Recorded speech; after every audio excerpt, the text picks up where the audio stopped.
Well, it's the start of a new working week, and it's good to be together again and looking at some of the ways in which God can expand us and increase us in our lives and ministry. We've been looking at how Paul did such an amazing job in mentoring Timothy. And when he was talking to Timothy, and we've got it recorded here in 1 Timothy 6, he said, "They hold of eternal life to which you've been called." And then he says, "and have confessed the good confession in the presence of many witnesses." Now, those of us who are in leadership in any kind of way know what it is to live our lives in the face of many witnesses. You can't hide when you're in leadership. People see what you're doing. I used to say sometimes to the congregation when I was leading a church, the difference between those of us in leadership and those that don't carry that responsibility is that some of us are being perfected in public, where everyone can see how God's having to deal with us, where others have had the opportunity to have it worked in us a little more privately.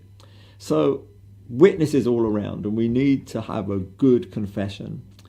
Now, I think that initially what Paul's talking about here is a moment in the past. You have confessed the good confession in the face of many witnesses. Maybe talking about his baptism. It's great when baptism is public and you make that public testimony. Might have even been talking about that moment when Paul comes back to Lystra, Derbe area, and Timothy is recruited to join him in his mission, and the elders come together and lay hands on him. It may have been a moment like that, but certainly he's talking about a public moment where there was a clear confession of his commitment to Christ and having laid hold of eternal life. And it's good to have those markers in your life and to remember just how clearly and boldly you spoke out, and to see our lives progressing from that rather than regressing. Sometimes people say that we confuse maturity by thinking that when we were young, we were bold and definite and clear, but now we're mature, we just sort of lay back and take things quietly. But that good confession that we once confessed is the confession that we need to maintain.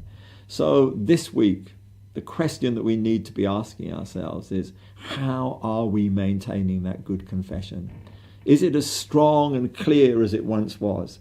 Is it something that has just become like a ministry necessity? I've got to keep up that good confession. Or is it something that still comes out of the depths of our hearts? This is what I want to say before everyone about my commitment to the Lord and my commitment to that life that I've laid hold on in him.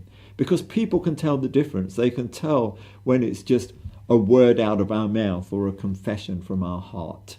So it should be out of the heart, the mouth speaks. So let's make sure it's like that this week, and that the confession that comes out of our mouth is wholehearted, and it's an opportunity, if need be, to fan into fire again those flames in your heart to make sure that they're strong and burning for the Lord, so that there's that good, clear confession coming out of our lives. So lots to think about this week.